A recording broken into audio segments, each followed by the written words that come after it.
All right. Welcome, everyone. Welcome to this webinar. My name is Daniel Greenberg, and I am the co-director of the Foundation for Intentional Communities. And I'm going to walk you through a couple slides. This is the fifth or the fourth of our fifth webinar in our It Takes Community webinar series. And for the FIC, I should tell you that I'm in India. We had a cyclone over the weekend, and there's a bug going across my computer right now. So we're working it. But the Foundation for Intentional Community, our mission is to champion social, ecological, and economic justice and resiliency through the support and growth of cooperative culture and intentional communities. And you can find out a lot more on our website at ic.org. And we are very proud this year. We have almost 500,000 unique visitors to our website, 7,600 learners through our courses and books. We've got over 1,000 communities in our directory and almost 500 active members. And we've got lots of things that we're working on. So we're happy to be here to serve the movement and cooperative culture. And as I said, this is a webinar, and we had ones on resiliency, networking in the movement, education, and the communitarian mind skill set. And next week we'll have our last one, and it'll be about what's next for the FIC and the movement. And so we're going to kind of lift the veil a bit and show you some of the things that we're working on and excited to roll out in 2025. And you can find out a lot more and register for these and other events at ic.org/events. All right, and I'm going to introduce our panelists in just a second, and at the end we'll have some time for a general discussion. Alan Adler is a serial entrepreneur and managing partner at Digital Bridge Partners, where he helps technology companies unlock ecosystem potential. Living at the Ithaca Eco Village, Alan also is the host of the Sustainability Community Life podcast, exploring the intersection of sharing, caring, and trust in relationships and communities.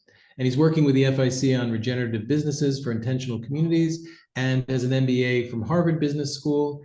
Alan's career includes roles at Deloitte and the Boston Consulting Group, and he's also a casual professional jazz saxophonist. All right. Welcome, sound fancy, Alan. And then I'm going to move on to Thor. Appreciate all of your patience with this slow computer at the moment.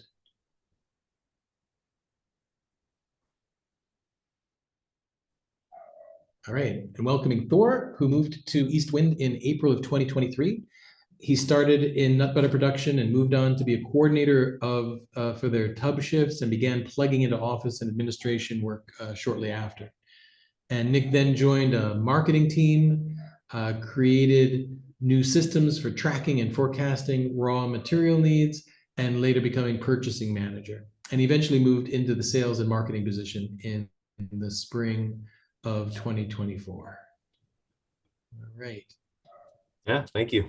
And yeah, glad to have you here. And Molly McGee is a founding member of Abundant Ponds, a forming community in the San Francisco Bay Area, which recently bought a restaurant, the Rainbow Junction, on 147 acres. She's been on a lifelong mission to live in a regenerative community and is excited to support others bringing their dreams to life. She works as a licensed real estate agent to create infrastructure to support communities. Her community business, the Rainbow Junction Farm, is a destination restaurant and wilderness experience that offers income to support Abundant Ponds community members. So welcome.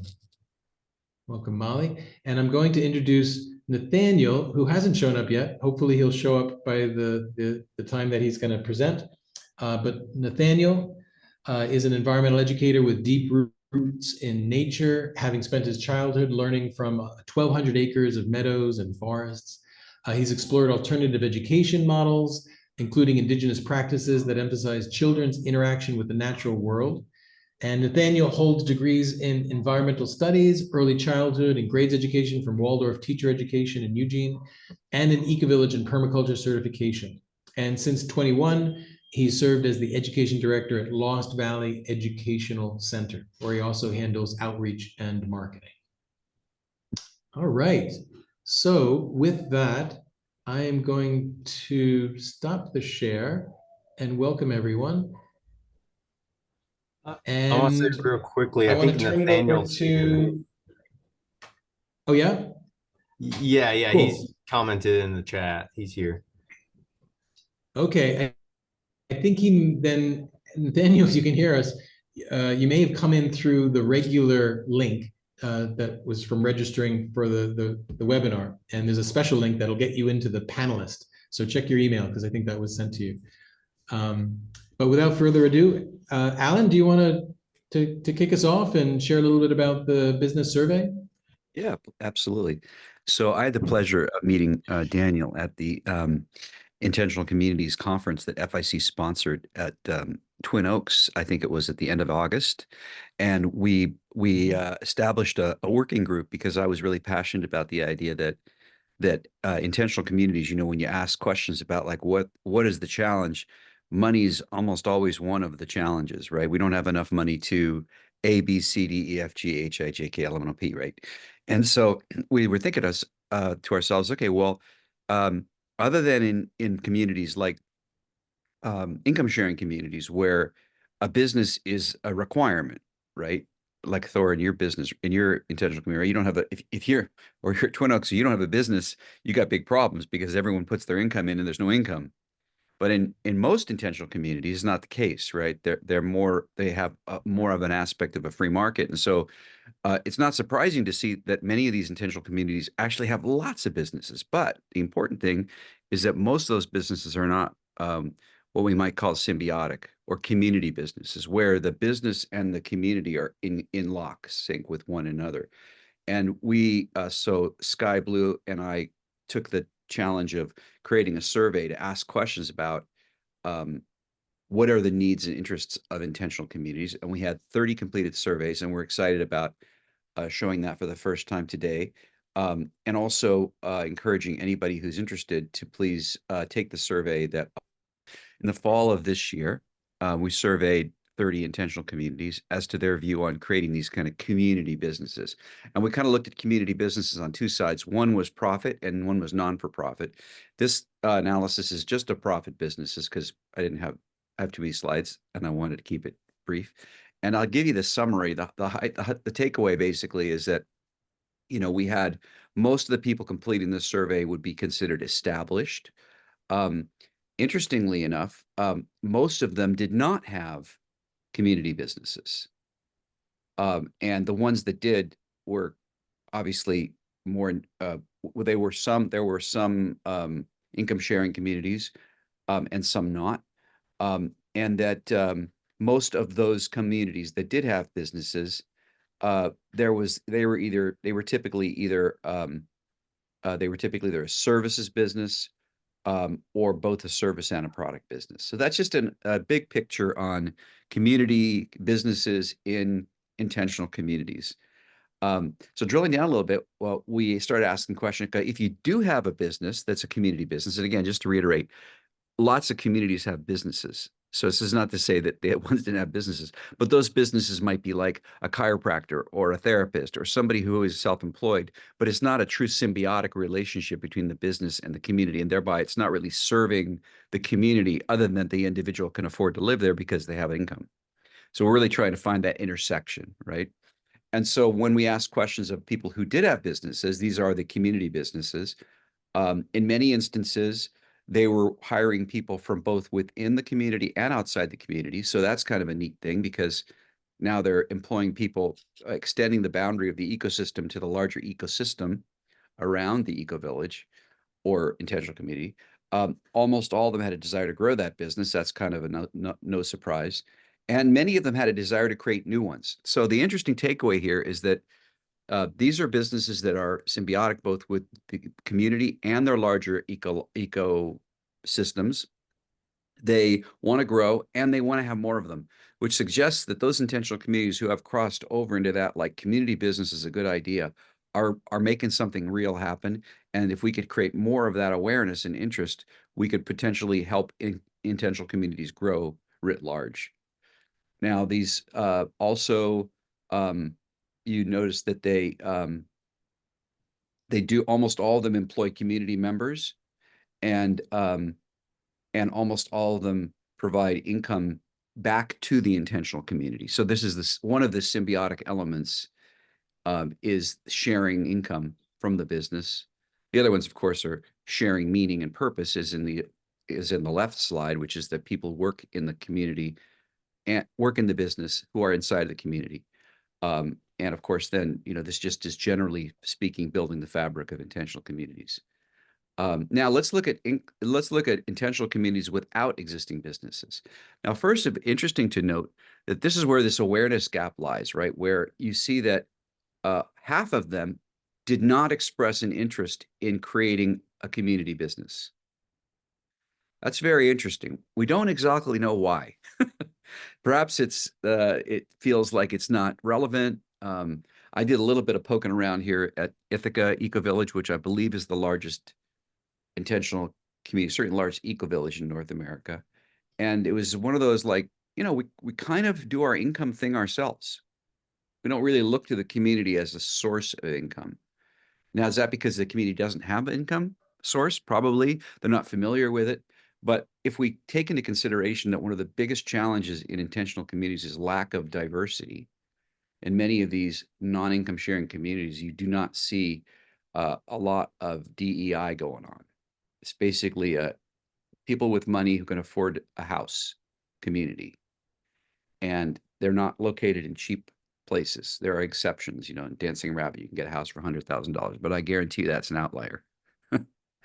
But here are some of the things that those who did express a maybe or a yes said they would like. So tiny houses, renting out our kitchens. How many communities have a common house that gets used like 1% of the time? All.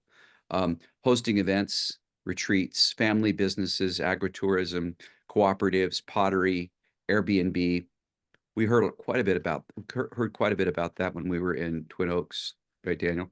Like, people talking about, renting, selling a product produced on the land, different herbal remedies, video game studios. Some people are kind of creative. Health and wellness, educational, retreats, farming, construction, health services. So these were some of the things that were mentioned of the businesses. In addition, the ICs without existing businesses indicated that some of their internal needs could be met by having a business. So this is again that group that kind of said maybe or yes. They said it could help us with all of these things. I won't read this list, but you can kind of go through here and say, you can see the number of things that a business. It was interesting that I think maybe people didn't quite get this question because they talked about car sharing, and it's not entirely clear to me how having a business would meet your need for car sharing, other than maybe it would provide more income and then there could be more cars, or would help people overcome having 6 cars per person. Like here in Ithaca, we have more cars than we have about as many cars as we have residents, which is scary. Okay, and that's it. In a nutshell, if you are an intentional community and have not taken this survey, you can scan this code right now on your phone, or hit that link right down there, and you enter that link into and it take you right to the Google survey. We'd love to have more people attending it. And with that, I will turn it back over to you, Daniel, for whatever comes next. Thanks. I appreciate that. And yeah, I hope people can access that link and share it with others, because we'd love to get more people who are involved in community businesses to answer the survey. And I do see Austin has raised a hand, so I'm going to allow Austin to talk. And if you want to unmute, you can ask a question to Alan. Can you hear me? There we are. Yes. I had a possible illumination about the car sharing business. There are services like Turo, where you essentially rent out your car, or just having people from the community possibly offer rides in the Lyft, quote unquote, ride sharing business. So that Right. might have been what was referred to. Thanks. Yes. Thank you, Dustin. Awesome. Thanks, Austin. So let's move on to Thor. And Thor, do you need to share a screen? Thanks also, Ellen, for putting the link into the chat if people are looking for that. And please do share widely. But I'll hand it over to Thor. And there will be time at the end for general questions for any of the panelists. Yeah, thank you. Yeah, so kind of wanted to just chat on, kind of give the history and background of, what Eastwind is, so you get kind of familiarity for those that aren't familiar, as well as the business and what our relationship is, and then talk about some of those strengths and weaknesses and challenges that we face and some of the opportunities that it's also provided us throughout the years. Yeah, I'm Thor, and again, from what you spoke on me earlier, I've only been doing this for about 2 years now, so I'm very fresh into the community movement myself. So I look forward to many more years of learning, not just Eastwind, but all the other communities and learning from them. Like I like to say, cross-pollination. But let's dig into Eastwind. I want to start off with what we are. We're income sharing, we're egalitarian and community in the rural Ozarks. Intentional community, we have 45 to 70 members. We're kind of on the lower end of our membership right now at about 45 to 50, but community, we fluctuate. We hold everything in common. So we, pool together our resources and our income from the business that we hold together and share it all. Of course, as a community, we're focused on cooperation and nonviolence, and we use direct democracy for our institution, structural institution. And our main goal is really to just continue to improve our community and to do better and to provide, to keep Eastwind going for future members and generations through the years. Pictures tell 1,000 words, so I want to just real quick kind of share some pictures of the land and some of our structures and what you can expect for those that haven't really been to the Midwest or even the Ozarks specifically. It is gorgeous out here. I grew up in Missouri myself, so it's very much home for me. A few more pictures. Gardens, we have large gardens. We've got a ranch and dairy cattle program. Very extensive herb garden with lots of tinctures for great remedies. Lots of communal spaces to hang out with. And I'm gonna dig into the business real quick. Eastwind Nut Butters. You can see we do it's a large scale operation. It's a community owned and operated since 1981. Eastwind itself, we just hit our 50-year mark this year, and our business is 43 years. So it wasn't long after Eastwind's conception that Nut Butters came around. And it's expanded since, keeps expanding and growing, adding new lines, adding new products. Each member of Eastwind is a part of our business. I'll get into some more details because not everyone has to be a part of Eastwind Nut Butters, but everyone does have to be a part of our income in some way.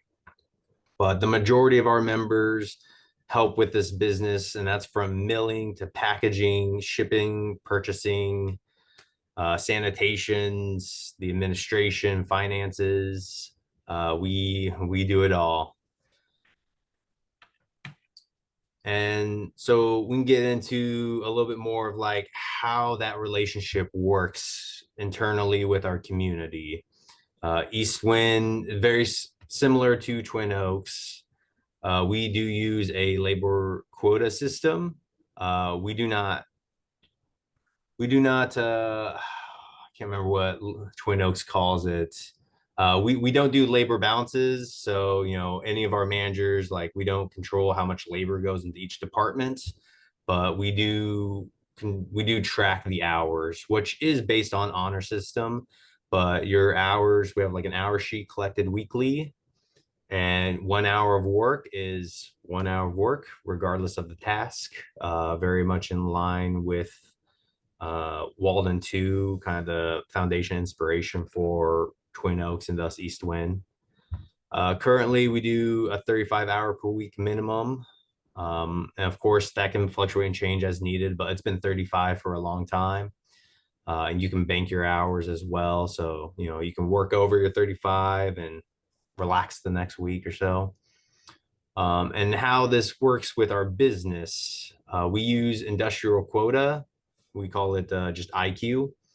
And this varies from week to week based on our business needs and what we're expecting production to be like on our orders. So that can really vary from 1 to 5 hours, 1 to 2 hours if it's a slow week with maybe a couple of production and some sanitation. And we start getting up to 5, even to 8 hours during some of our more heavy production weeks. So it kind of varies with that. The IQ counts towards your labor quota, that 35 hours. So you work 5 hours in the business, that 5 hour goes towards your 35 hours. And of course, the IQ is the only thing that's really required of people here other than, the 35 hours. And that's just because we all understand, to keep the lights on, to keep the business running, we need income. And that is what our business provides. We have, Nut Butters is not the sole business of East Wind. We do have Utopian rope sandals, as well as some other crafts and hammocks even, but they are a very small portion of that income. I'd say Nut Butters is probably somewhere between 90-95% of that income. So it really contributes a lot to it. How the East Wind Nut Butters management works, just for a quick overview, we have a GMT, and we have managers in all of these areas. I do the sales and marketing and purchasing. And our managers, of course, delegate tasks out. We have plenty of other people working in production. I talked about that IQ. I and many of these people that are on the GMT, we work well over the IQ, the required industrial quota. And we took on that responsibility, and we know what that is. And we just ask that IQ from the rest of the members to, help out with that sanitation, that production. So now we can get into strengths, and I don't have long lists, but I hope to spend a little time talking about everything. Strengths of having this communal business. It's located on property, which means no commute other than walking or biking if you so choose, which was a huge attraction for me coming from being in the city and commuting via vehicle every day. Not a fan of it. So I love every day just getting to take a walk through the woods on our trail here to get up here to the offices and to the factory. And of course, just walk out into the woods anytime I want. Provides income for most of the community, like I was talking about before, which is, just a really nice, it kind of goes in hand to hand with that communal effort. And that being that all of community knows how important this business is for us and that we're all on board. We all have, different thoughts as to, details of running the business or decision making, but we all know that we're all in Nut Butter and our business together. So I do appreciate the communal effort and how that kind of like brings the community together because it is so integrated into Eastwind. Our business does, our factory and manufacturing, it does provide comparatively or relatively high dollar per hour. I don't have a lot to compare that to, honestly, so I don't even know how true that statement really is, but it works really well for us. We find that's, you know, efficient and effective, and which allows us, you know, we don't want to spend our whole time in the business and producing and doing production. We want to spend our time on the farm, on the ranch, doing our homesteading activities. And for a lot of us, those are the things that we care more about. Not to say we don't care about the nut butter business, but we'd rather be working in the garden. I myself, I do building maintenance for the domestic buildings, so I love doing that as well. And having a high dollar per hour really kind of helps with that, so that we're not spending, you know, we spend less hours to make the same amount of dollar. And then, of course, day-to-day tasks such as production sanitation are fairly easy to train, which is very important when receiving new members and having a turnover that community has. It's really important to be able to plug people in very quickly and easily. Our weaknesses, we're not really relying on one, but we're pretty much relying on one business for our community financial success. So is a little bit of putting all your eggs in one basket. It's just the pro and con of having a, you know, large communal business like this. And that's, you know, you're relying on that one. So you really gotta put that investment and put that effort towards that business and ensure that's not going to fail.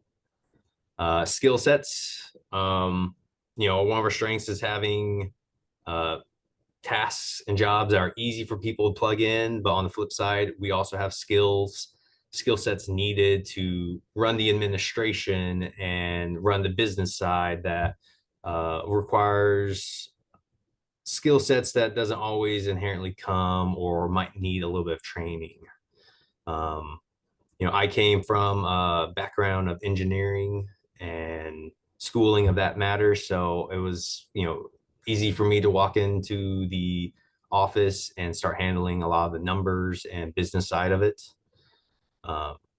But that's not always the case. And plenty of others here did not have that background and hop into the position, learn the skills. It's very much, you know,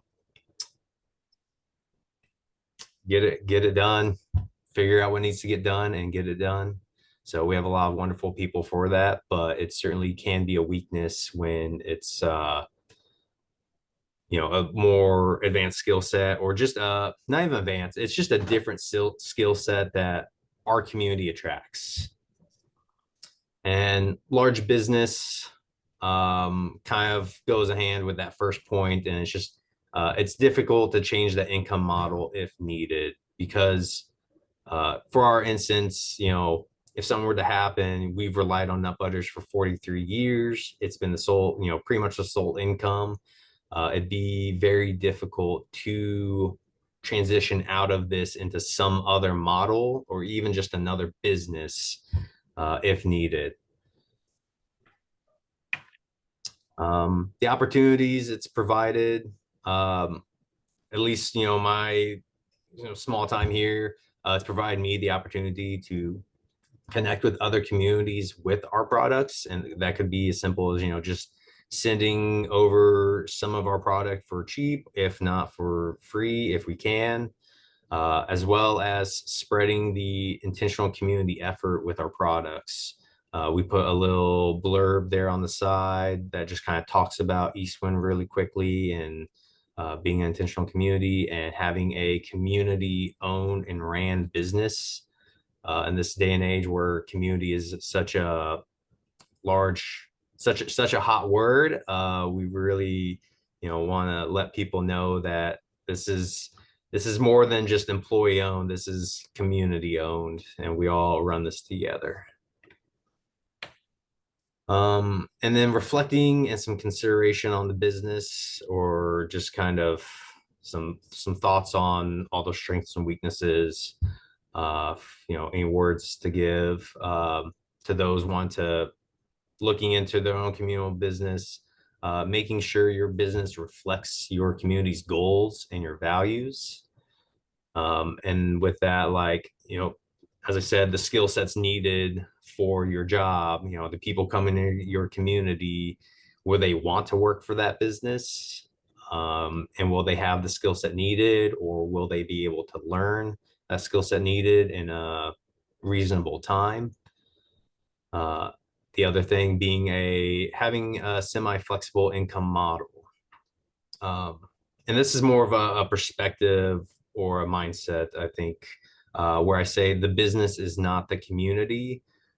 As much as East Wind Nut Butters and our business is integrated and so much a part of our community and relied on for that income, the business is not the community. If something happened to East Wind Nut Butters, East Wind community we will find a way. We will move on. We'll continue.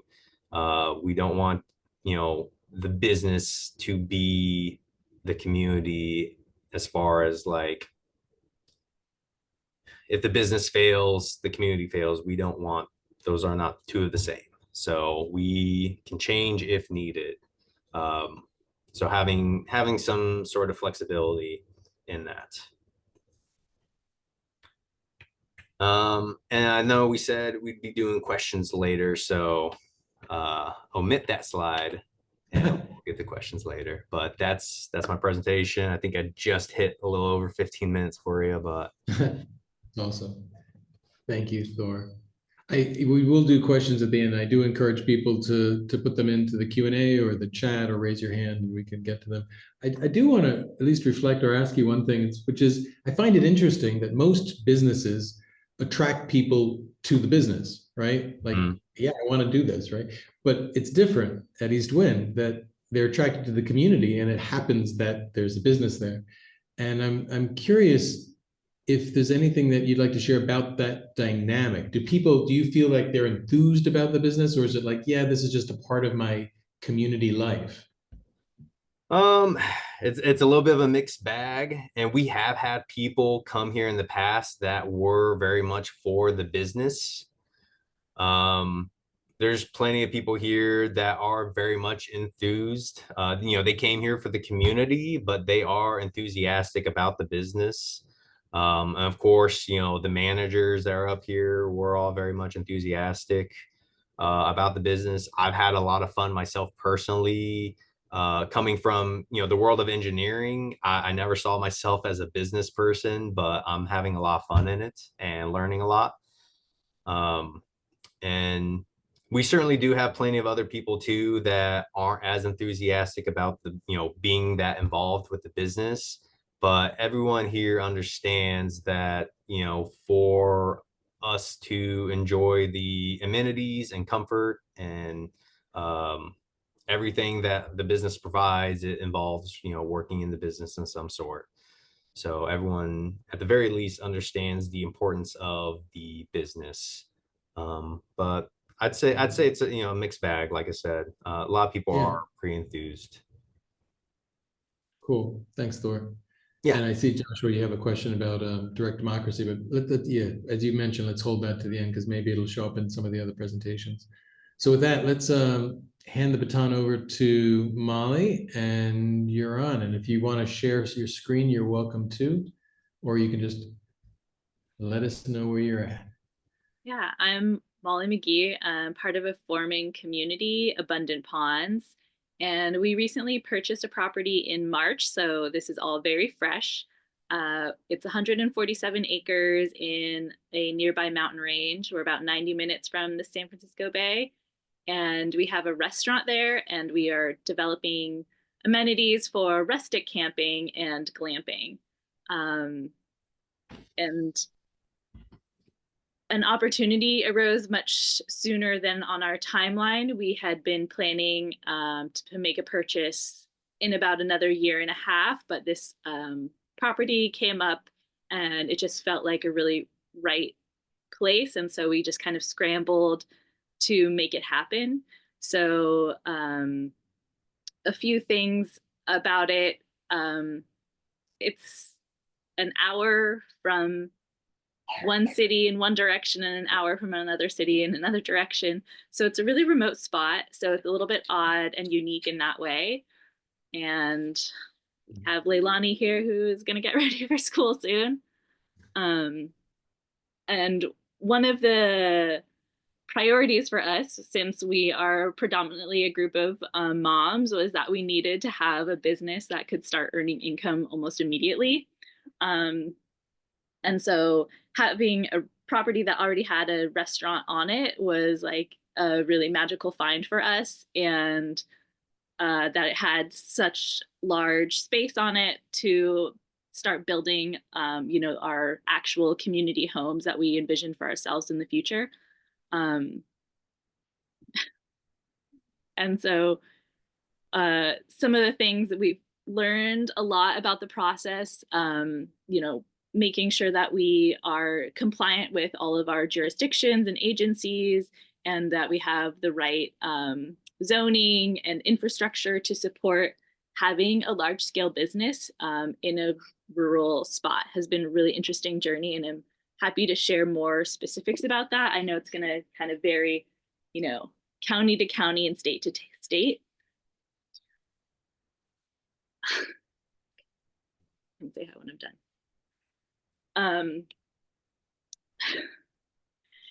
And, part of our vision for ourselves is having a community where we have the flexibility to also have a relationship with our kids. Like you can see right now that it's important for us to be able to have enough space in our lives where we can, have the resources that we need to take care of them, and also have the emotional capacity to also take care of them, and not having to work 40 plus hours a week where we're gone 10 to 12 hours a day. And so having a more mixed lifestyle where there's a lot more flexibility, and really reimagining what the future can be like, so that we aren't making these long commutes, like Thor was saying, and that we are reprioritizing the things that should be more important in our whole society. And so I'll just talk a little bit about where we are now and where we are hoping to be. So right now we are just, a corporation that owns a property, and we have employees, and it's pretty straightforward in that way. As we grow, we are hoping to have a multi-member corporation, so that people are buying into our community, and then would be receiving dividends, so that we are restructuring so that we would not have employees, and it would be a more democratic process. We, since we're such a small group, it's fairly easy to have a democratic process as we go along and kind of just make day-to-day decisions. And as we grow, having more clear and defined guidelines. So in our community plan, we have about 35 managerial roles that would exist for the entire community. We plan to have at least a 200-person community that would host not just retreats, but also be available for just drop-in resort style experiences, as well as the restaurant. And so having people having a wide range of responsibilities that scale from executive decision-making down to maintenance and day-to-day operations. And so each of those members would have a specific type of membership. And so we have a legal document where, because it's a corporation, technically shares can be sold on the open market. So anybody could buy a share. So just an important distinction is to make sure that when you own a share, that does not guarantee you anything beyond dividends of that share. So we have multiple member levels, so that members of the corporation with approval, can have living rights. So that means that they are able to live on the community property. So it's just want to make sure that that is clear for people who are considering a corporate model. And then we also have another distinct membership for people who do receive dividends. So we do anticipate having people who have the ability to have their own personal income, you know, through whatever means they are able to do that from.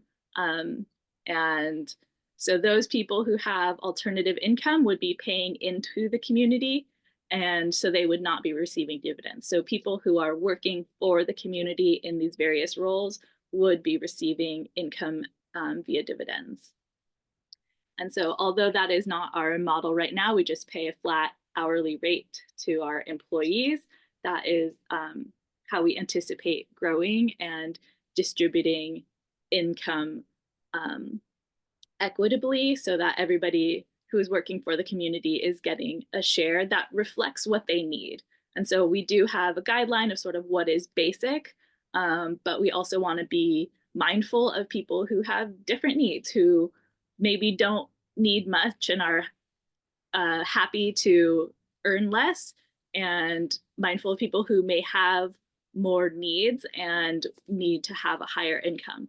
And so that is part of our agreement, and those decisions would be made as a community of what we can afford and what we're willing to give people who may ask for more. And right now, our restaurant is only open on weekends. We have very limited hours. And I've had a previous food business, but owning a restaurant is an entirely different operation.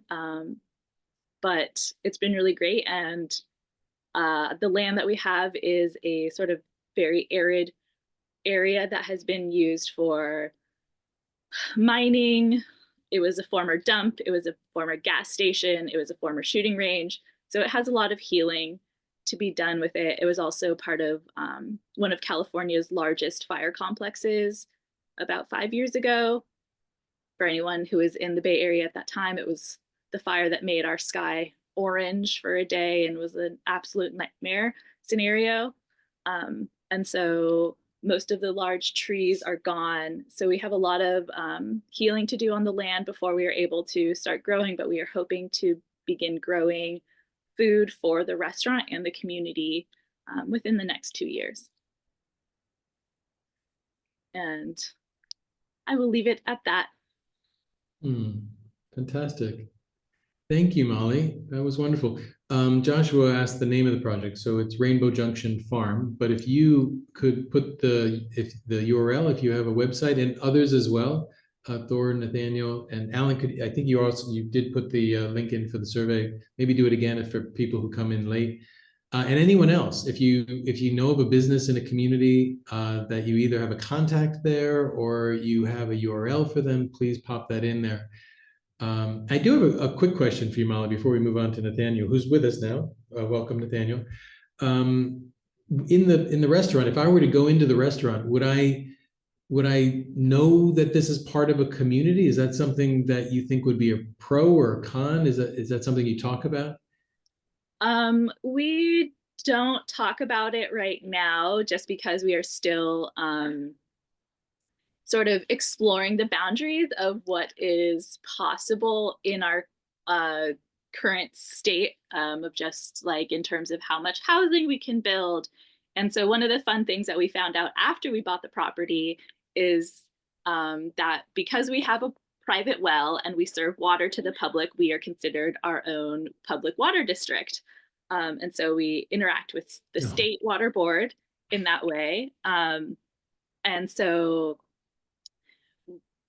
they have put a number about how many households can this water system serve, and they want to plan about like how is the water system going to grow and accommodate future housing, and so things like that. So right now we're still in conversation with zoning and other agencies just about like what is possible, and what our vision is and what are their concerns, and how do we move forward and make a win-win situation for everyone.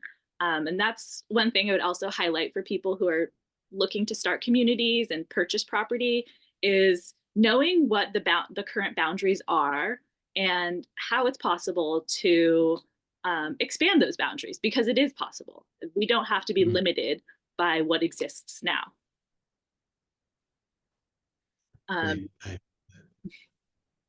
That's a great phrase. We don't have to be limited by what exists now. I agree. It's kind of like why we're all here, I think. Yeah, exactly. Yeah. Awesome. All right, I'm going to remove your spotlight, and I am going to move over to Nathaniel, which I'm going to ask you to unmute. I think you can do that now. I'm going to spotlight you for everyone. And Nathaniel, welcome again. And I think you have a presentation to share. I also want to mention, someone was asking about the length of this webinar. It's an hour and a half, so we're a little over halfway through. All right, Nathaniel, you're on. Thank you, Daniel.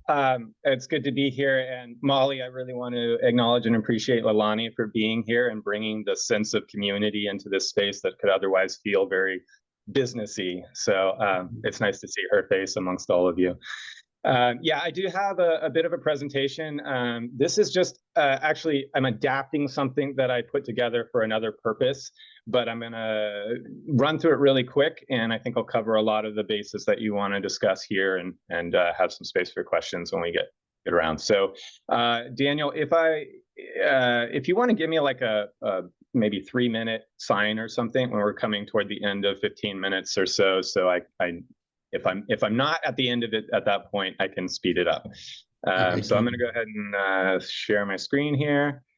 And yeah, I'm coming from Lost Valley Education Center here in the Pacific Northwest. We're just 20 minutes southeast of Eugene.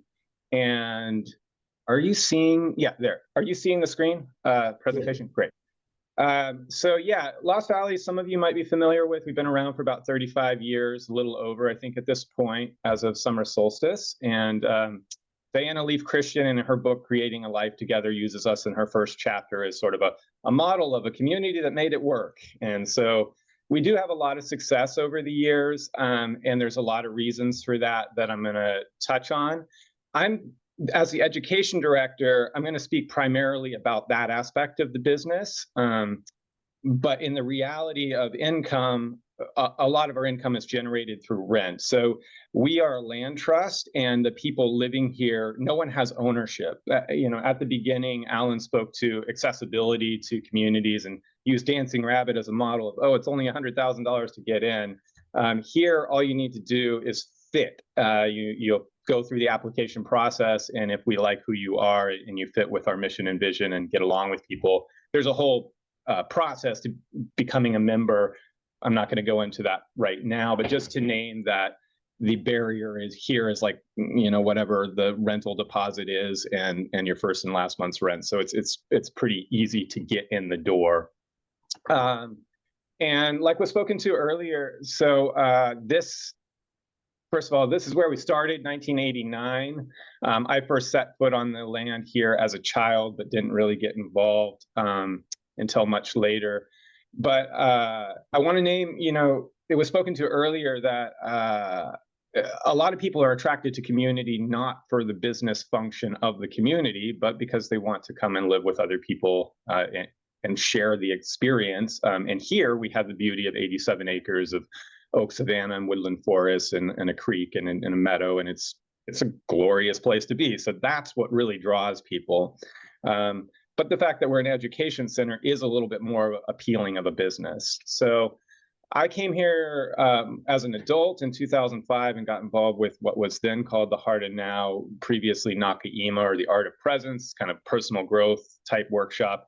This is a lot of what really helped at the time the community function as a community, doing a lot of deep ancestral healing, childhood traumas, and all that, sort of getting that out of the way so we could really be present with one another in an open and compassionate place. And some of the framework still lives within the community, though this business is actually separated out and is now,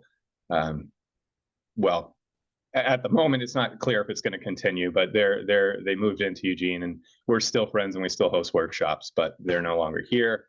But when I moved here, so I was just commuting from Eugene for assisting and participating in those workshops. But then in 2006, I found out that they needed somebody to support their outreach and education programs here.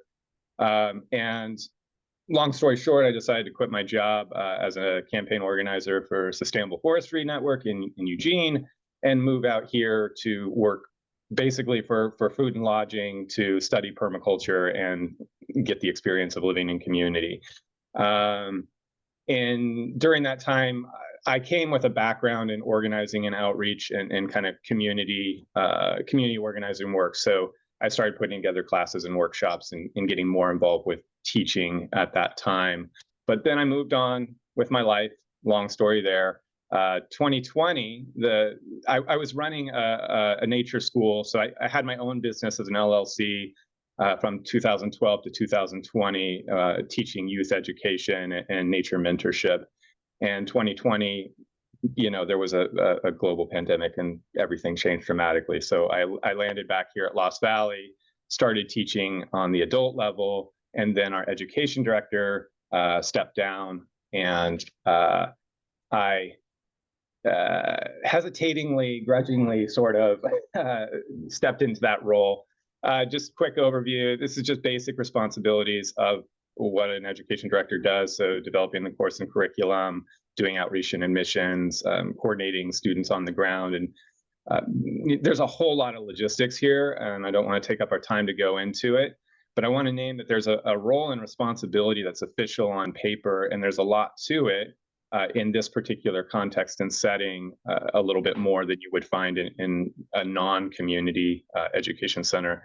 But then on top of that, this is what you find actually with a lot of community businesses, in my experience, is, there's an appeal to a lot of kind of artists and activists and people who are looking to do things radically different.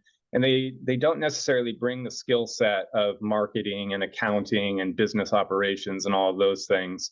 So when I stepped into the role, I realized that beyond those standard responsibilities, we also had a broken website, with links that didn't go anywhere, web pages that fell apart, just looked really bad. There was no marketing plan.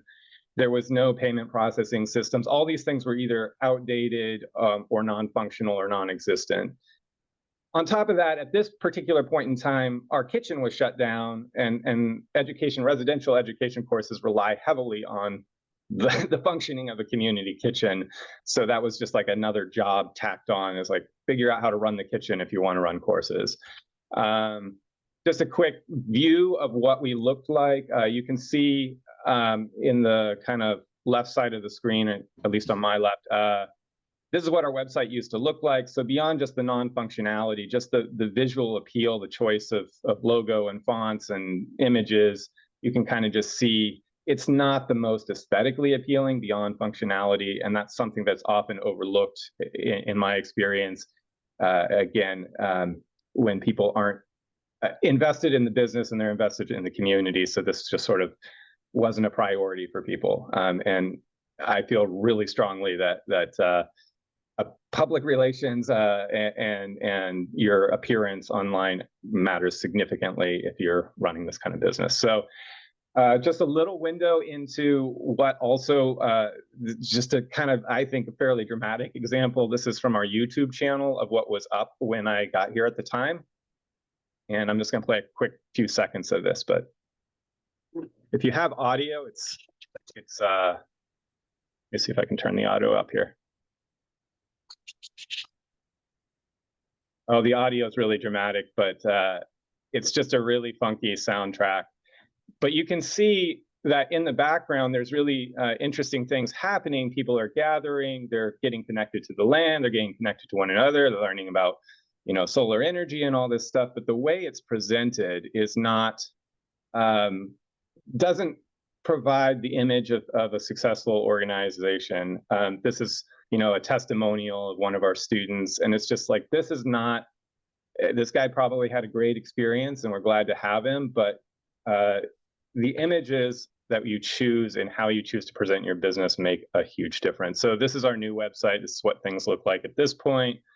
Our reviews at the time, we actually had, and this is another pretty significant oversight at the time, is that there were a few very negative reviews. So those who have been in established communities for a while or been around the scene know that you're going to find people who are going to be disgruntled, and they're going to leave, and they're going to feel, upset about whatever they're upset about. Occasionally, you'll find somebody who's a little bit unhinged and will actually launch an attack campaign.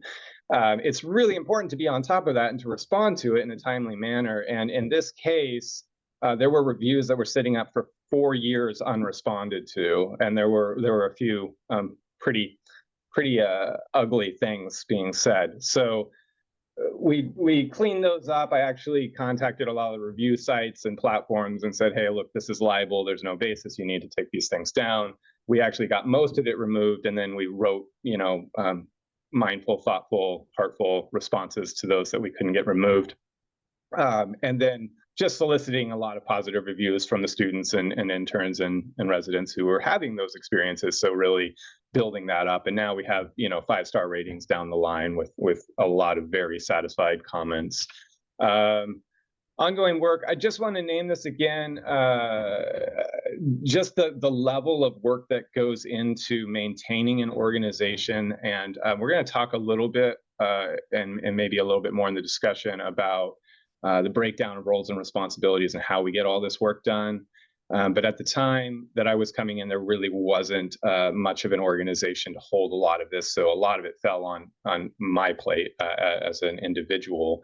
And that's obviously not the most sustainable, to have your education director overseeing your infrastructure and systems development and all. There's a lot of work, and a lot of people need to share those roles and responsibilities. So how we organize that matters.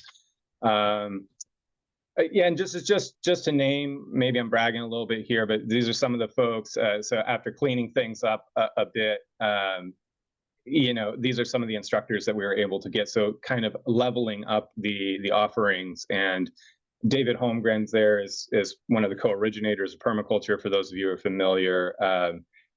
Orland Bishop, he facilitated a peace treaty between the Bloods and the Crips and LA gangs. And Monica Ibakachi is on the National Board of Directors for Permaculture Institute of North America. Diana Leaf Christian, hopefully you're all familiar with, has written some books and many articles and done a lot of webinars and such for the Foundation for Intentional Communities, or the Fellowship. So I wanted to name the range, and this is going to vary depending on where you live in the country. Obviously, cost of living varies, but when I was kind of going through this whole process and just going gung-ho and doing all the work and not really thinking about the pay, I kind of reached a point where I was like, I need to understand better what is market rate for what's going on here. And so this is just some comparable positions in the local area and what they pay.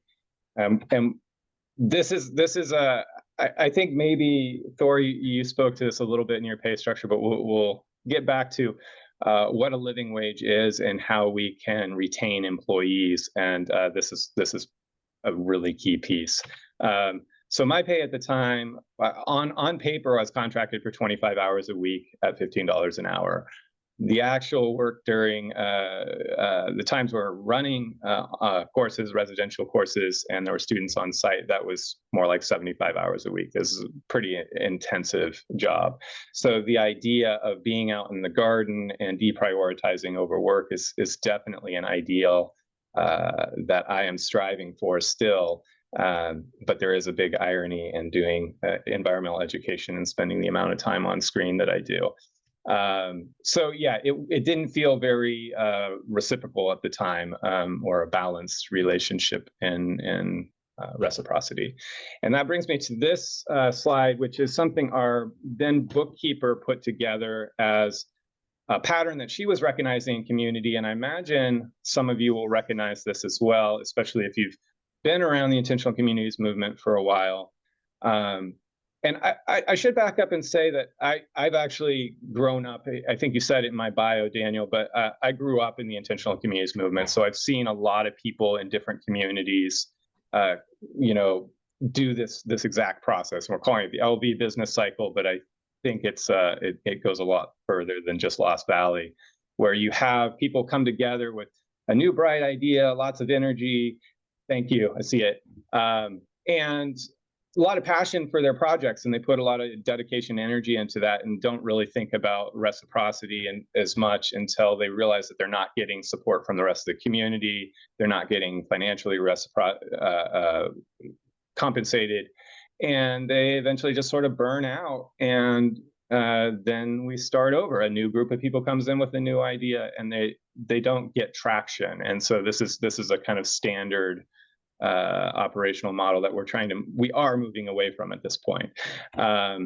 So kind of this is when I took a step back from everything and put together a new plan, like how we would actually run a business successfully and with financial projections and an actual business plan and all the things that we didn't have so much previous.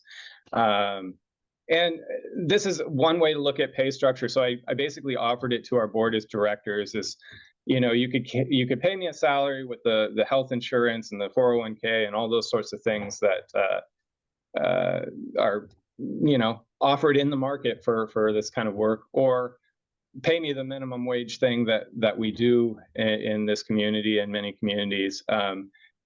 And, if I'm going to be putting all this extra time and energy, then I'll get a share of the profit that I generate. So I'm not feeling like I'm just being exploited.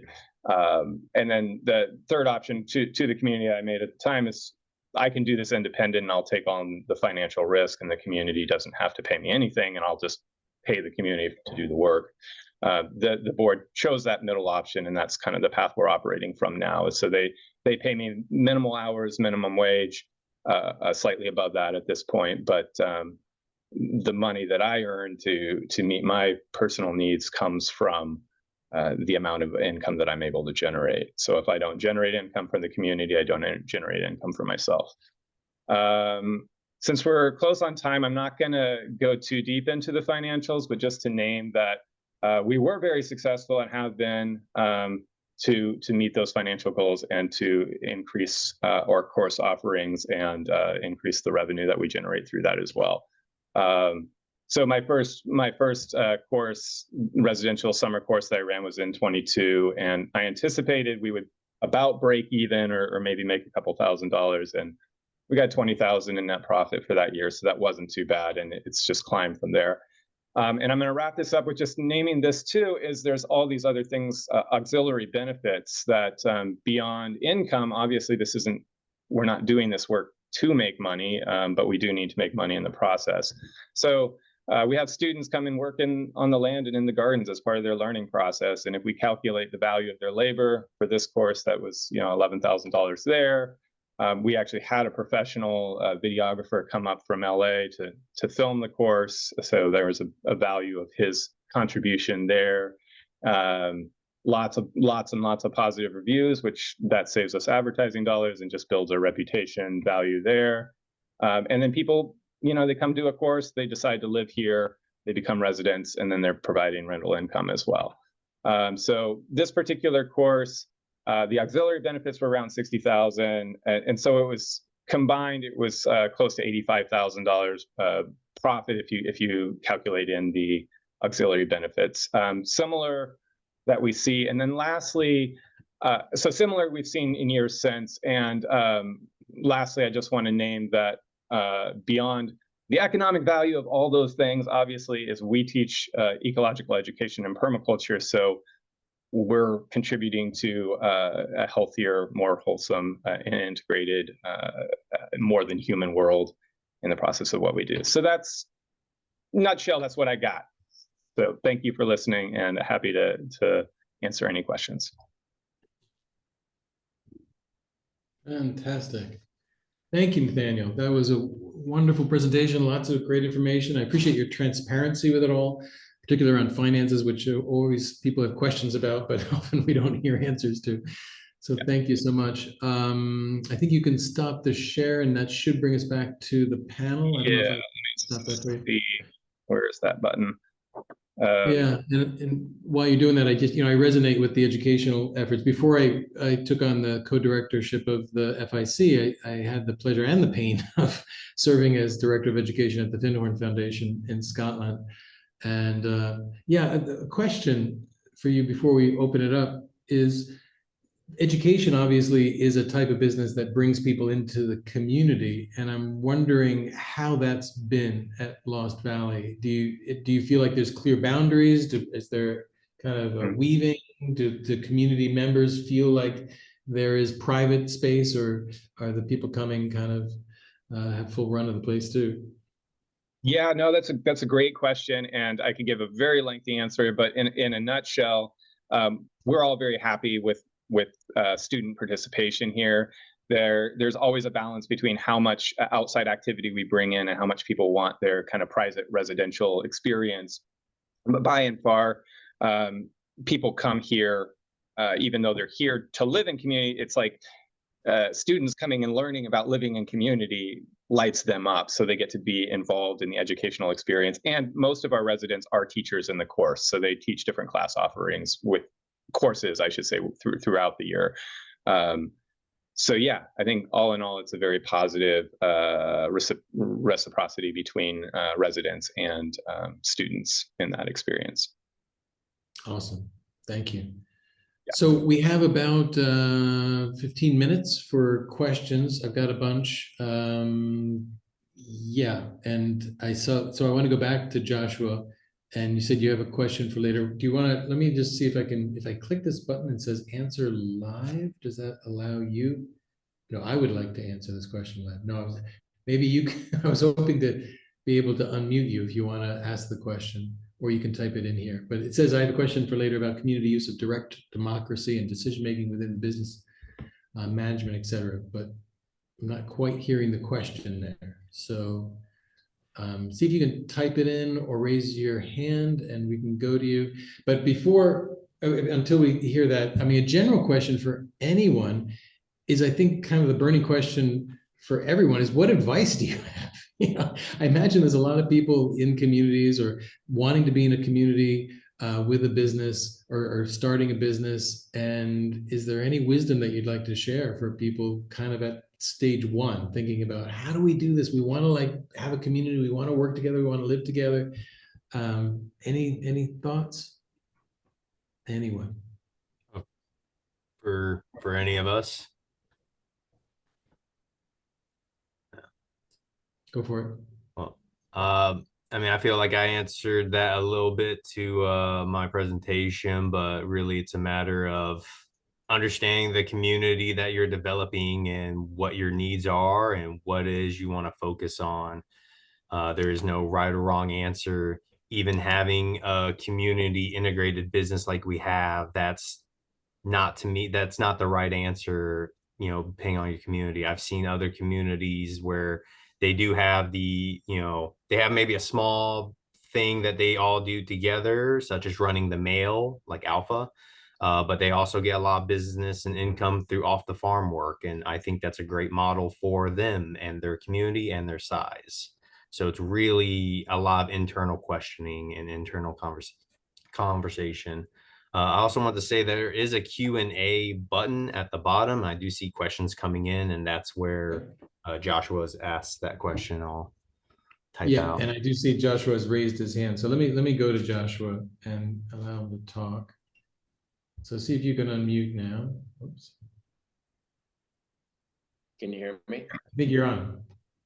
Okay.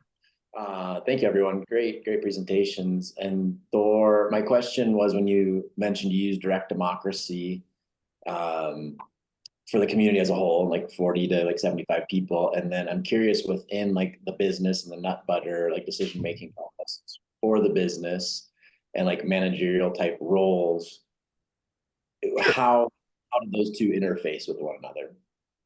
Yeah, sure.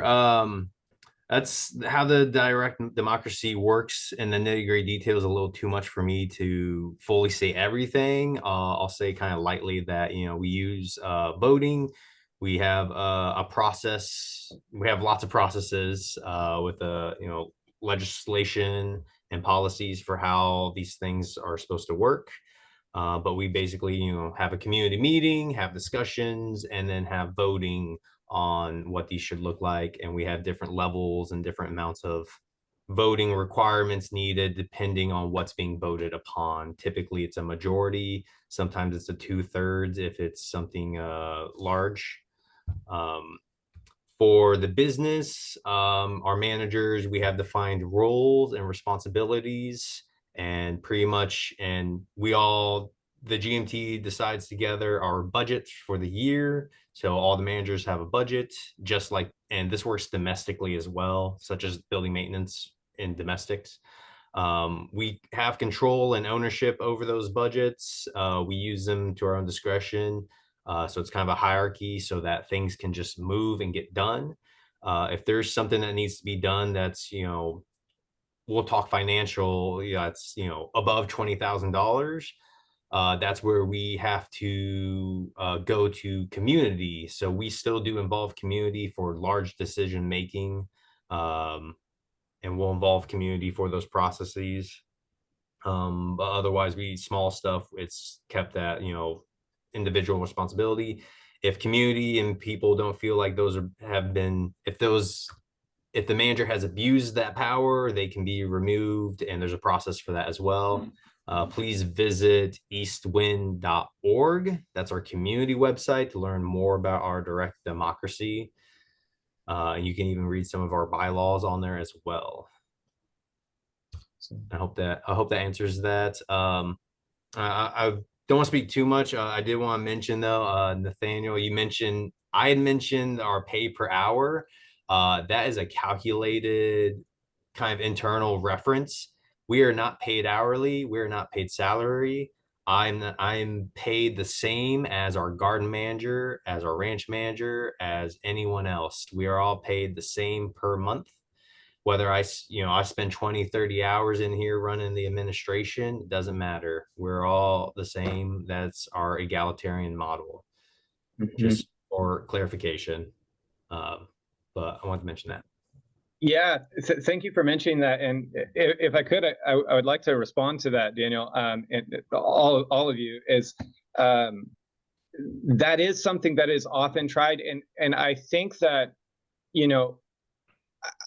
whatever works for you all, I'm happy for you as whatever works for you all. And I just wanted to name, like, this is sort of the mentality that I feel some tension with, in the sense of, it often happens is there is this ideal egalitarianism that we're striving for, but how do we achieve egalitarianism? And one of the ways is just to flatten everything.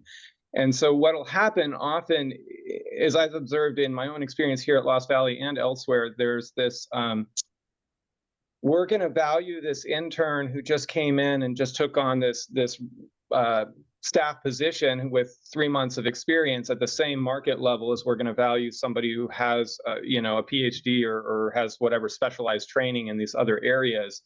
And that can work if all your other needs are met, but without the stability of ownership, in this particular situation, I think this is often going to be the case. Is people get really enthusiastic and excited at the beginning, and then after a year or two of grudging along and noticing that other people aren't holding the weight and responsibility, then the pay structure becomes a little bit more contentious and a little bit less appealing. So in terms of employee retention and just community retention, really recognizing the value that is brought and compensation for that value, it's a little bit more complex and nuanced.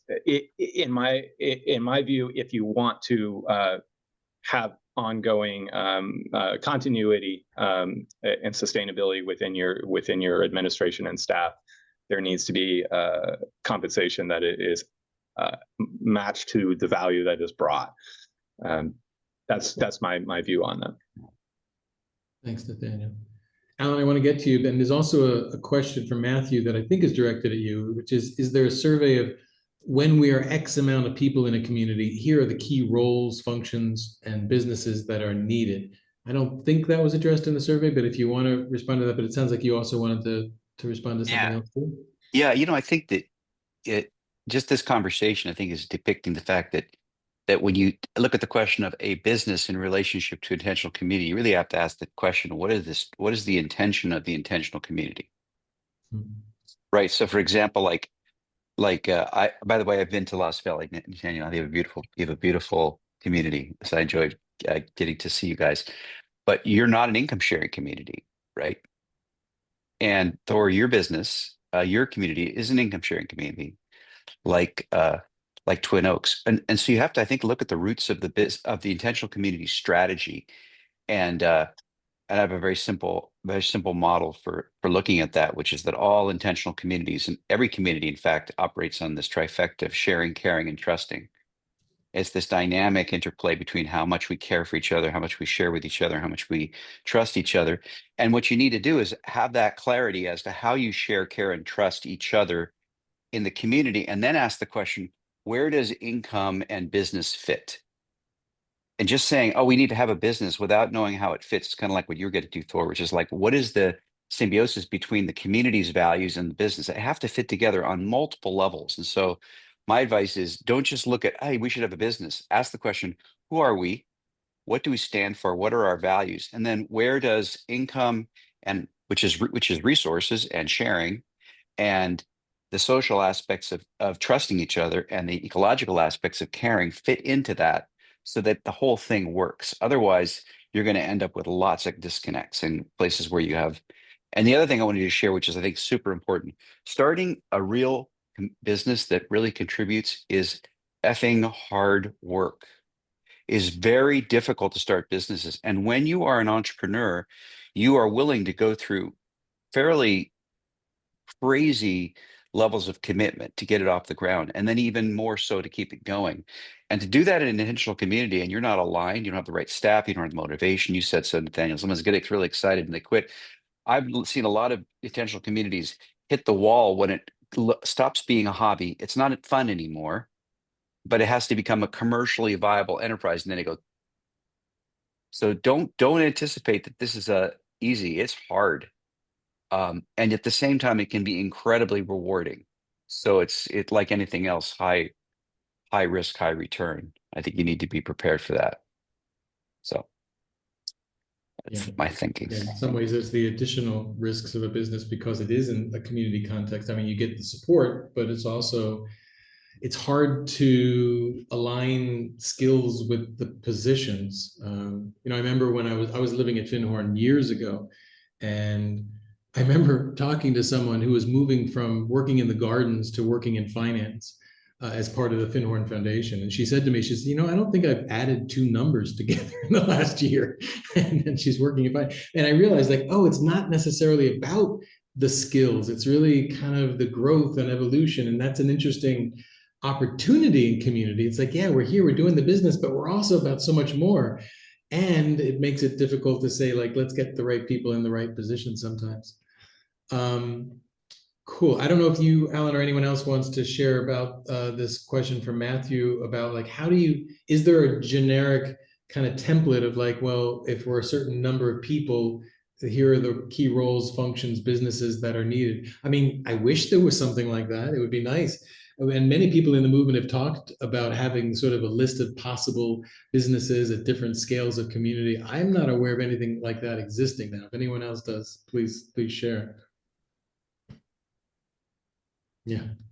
Okay. Sorry, man. I mean, the only thing I would say to that is like small community, small business.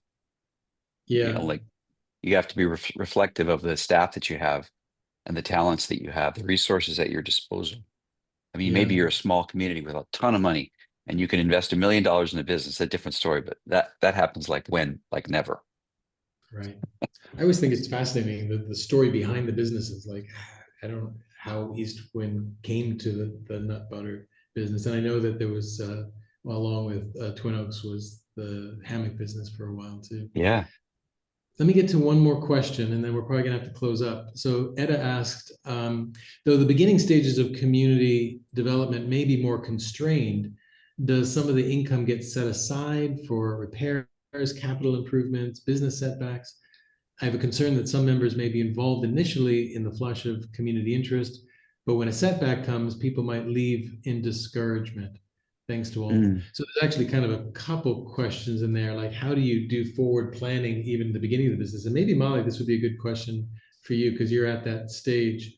And it's another question of like people, the founders of a business, are they related to any differently than people who come after the business has been established? But Molly, if you want to take a stab at it, go for it.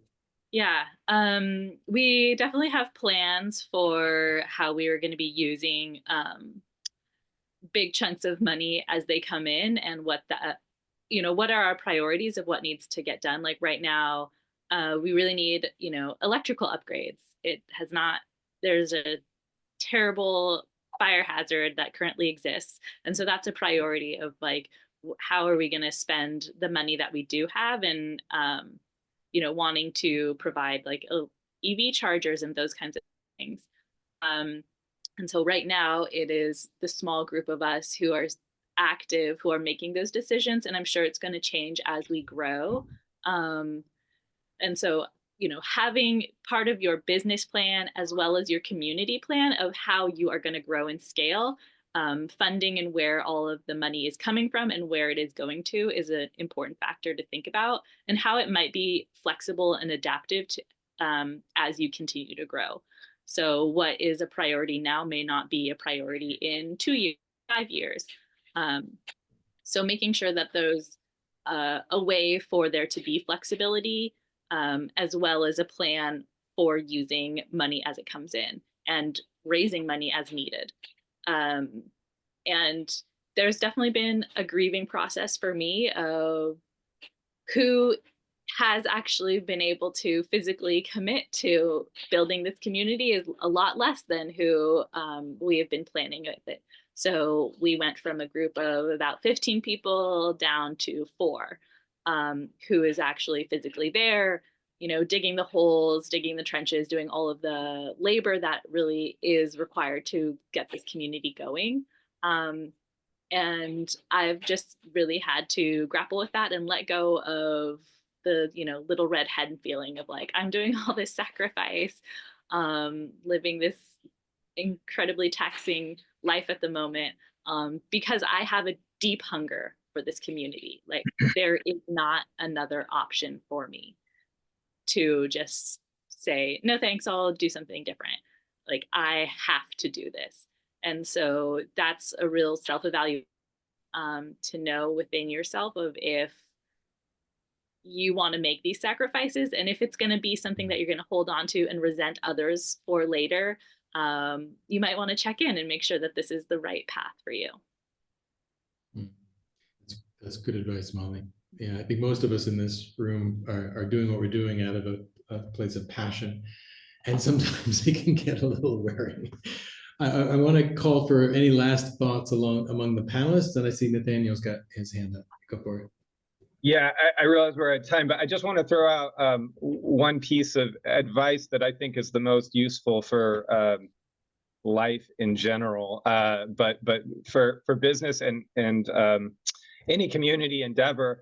We often talk about visioning, and we get together in a room with a whiteboard or PowerPoint and we brainstorm ideas.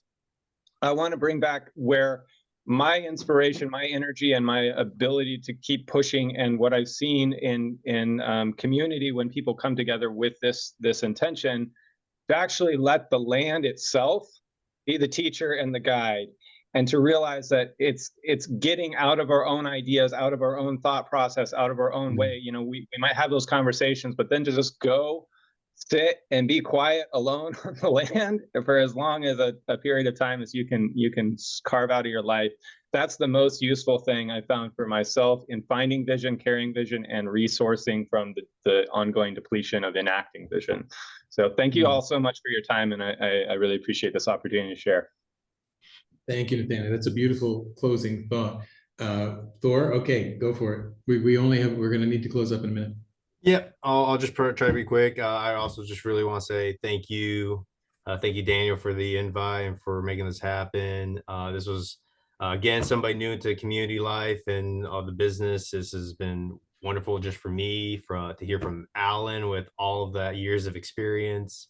Molly was somebody up and coming, starting a new community and business. And to hear about a corporate model, I really want to dig into that a little bit more. Nathaniel, I relate to you a lot coming into business with a lot of work needing to be done. And I think we did a lot of similar stuff. And I travel out the alpha farms a lot lately. So I hope to make a trip over and see you in person, or at least Lost Valley if I can. And much appreciated. This has been great. Thank you so much. All right. Thank you, Thor. You actually wrapped it up for me. And I do want to thank everyone for coming. And I think it was a great discussion. I'm sort of left with more questions than I had when I began. So maybe we'll try to do another one like this in 2025. And I do want to say that in the It Takes Community webinar, it also takes community to build a foundation, including the Foundation for Intentional Community. So if you have resources that you're able to share, we are here for the movement, and we are trying to really serve communities and businesses and communities. And so it's very simple. You can just go to ic.org/donate. You can scan that QR code. And we hope to do many more things like this. I have a vision of having at least a monthly webinar next year where we have panelists. If you have ideas for those topics for those webinars, please let us know, and let's stay engaged. So thank you all once again. Have a great day, and till next time, take care.